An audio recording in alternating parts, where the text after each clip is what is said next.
देश के प्रधानमंत्री नरेंद्र मोदी ने नवी मुंबई में एक अंतर्राष्ट्रीय दर्जे के एयरपोर्ट का उद्घाटन किया है, जिसकी परिकल्पना सिडको ने रची थी। और सिडको के जो मैनेजिंग डायरेक्टर हैं विजय सिंघल, आईएएस ऑफिसर, हमारे साथ मौजूद है। सर, आप बताएं कि ये परिकल्पना सिडको की है, अडानी ने इसमें बहुत बड़ा रोल प्ले किया है। ये एयरपोर्ट, सबसे पहले इसकी खासियत आप बताएं। ये एयरपोर्ट की सबसे बड़ी खासियत ये है कि one of the most efficient airport है।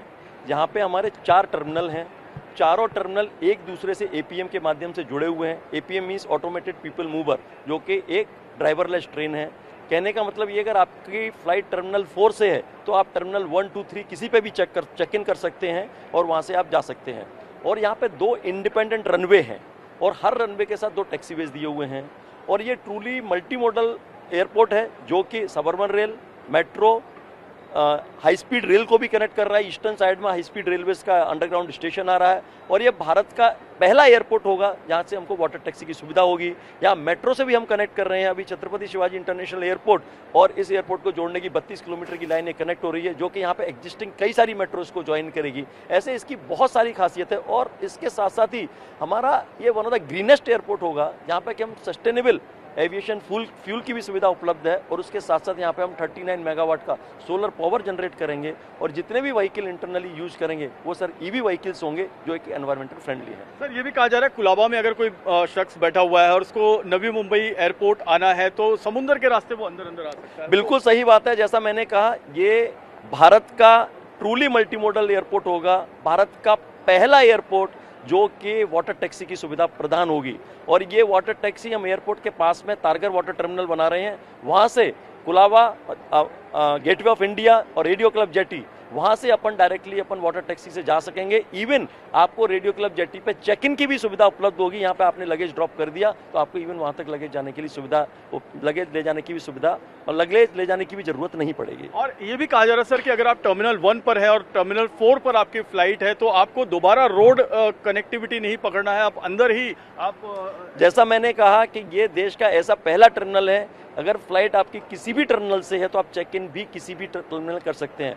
आज की परिस्थिति में क्या होता है, अगर आपकी फ्लाइट T2 से है और गलती से आप T1 पर चले गए तो आपको उतर के फिर अपनी टैक्सी और कार से आपको वापस T2 पे जाना पड़ता है। अगर आपकी यहाँ पे फ्लाइट अगर T4 से है तो आप T1, T2, T3 किसी पे भी चेक इन कर सकते हैं और वहाँ से एपीएम के माध्यम से आप उस टर्मिनल तक पहुँच सकते हैं। आपने बड़ी मेहनत की है सिंघल साहब, इसमें आप ये बता दें कि क्या क्या अड़चने मुख्य रूप से आई जिसको पार पाना आपके लिए बहुत बड़ी चुनौती थी। मुझे याद है, आज से 1.5 साल पहले जब मैं सिडको ज्वाइन किया तो सबसे पहले दिन मैं एयरपोर्ट गया था। वहाँ पे मैंने रनवे देखा तो करीब आधे रनवे पे डोंगर हिल थी। तो उस पूरे हिल को कटवा के वहाँ पे पूरा सफाई करके वो काम कराना। जब मैं टर्मिनल बिल्डिंग पे गया तो टर्मिनल बिल्डिंग पे केवल कॉलम, बीम और स्लैब चारों तरफ खुला हुआ था।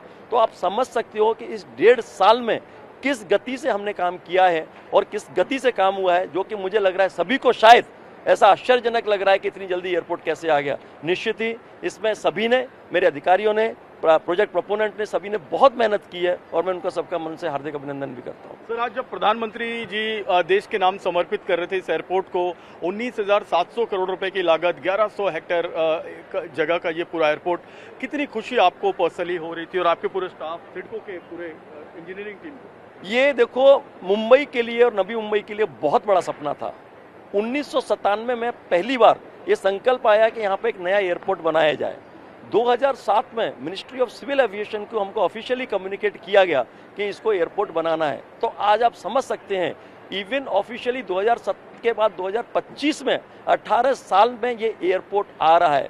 तो निश्चित ही ये केवल मेरे लिए नहीं, हम सबके लिए, जिसमें कि मेरे अधिकारी हैं, पब्लिक है, शेतकरी हैं और पूरे नवी मुंबई, महाराष्ट्र, पूरे देश के लिए खुशी की बात है। और जैसा कि आपको मालूम है, ये एक मेट्रोपॉलिटन सिटी जहाँ पे ट्विन एयरपोर्ट सिस्टम है, ये देश का पहला शहर है जहाँ पे ये ट्विन एयरपोर्ट सिस्टम होगा। अगर हम इस एयरपोर्ट की कैपेसिटी देखें तो इसकी 90 मिलियन म्हणजे 9 करोड़ प्रवासी प्रति क्षमता होगी।